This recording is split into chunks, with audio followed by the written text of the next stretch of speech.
trying to see. I don't know when that was actually coined, because it was a new thing. Yeah. So I mean, I don't know when that came about. Maybe through the press and magazines you read, then that's what they kind of dubbed it, and you kind of like, okay, we'll take that. That's cool, you know. Scene in the early '80s, man, that was a lot of fun. A lot of very territorial.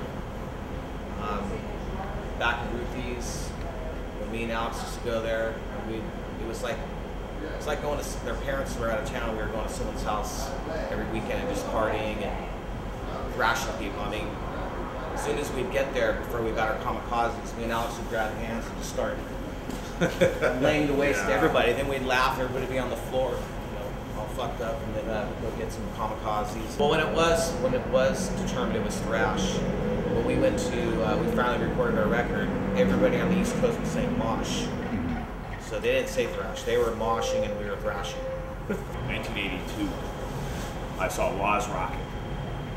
And I think everybody saw Laws Rocket. Everybody opened for Laws Rocket. Slayer opened for Laws Rocket. Metallica opened for Laws Rocket.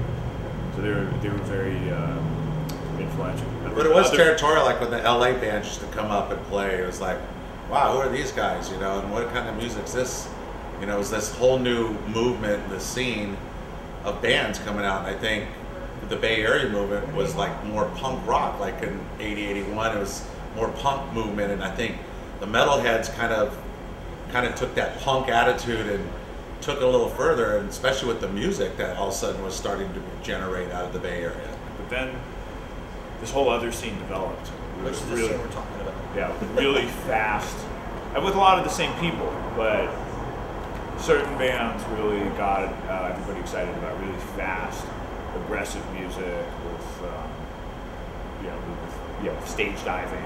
So any weekend you'd go there, when we'd go hang out, every weekend it'd be Death Angel, Forbidden, Possessed, Legacy, Exodus. And Exodus was the main band. They were all about the party, and it was like, because it was like the punk scene and a poser scene, and all of a sudden there was these metal heads that were listening to this fast-paced music, and I remember going to parties at the singer of Exodus's house and thrashing his house and moving out parties and just craziness. They were crazy parties. The moving out parties, you'd walk in and they'd hand you a bat.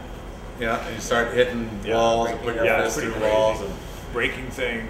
It'd be trippy because you'd walk in the room and you look in the living room and see who's there, and then Bobby from Overkill would be in there drinking some beers, and James would be upstairs, or no, James was always in the backyard by the cave.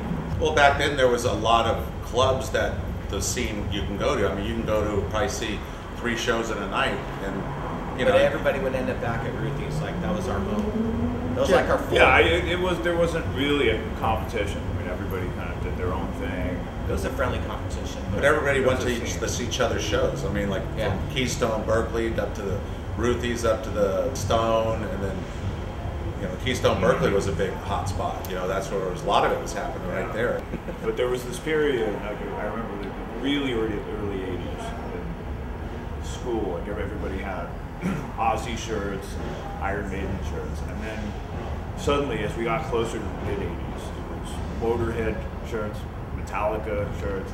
There was definitely this whole heavier, faster thing going on.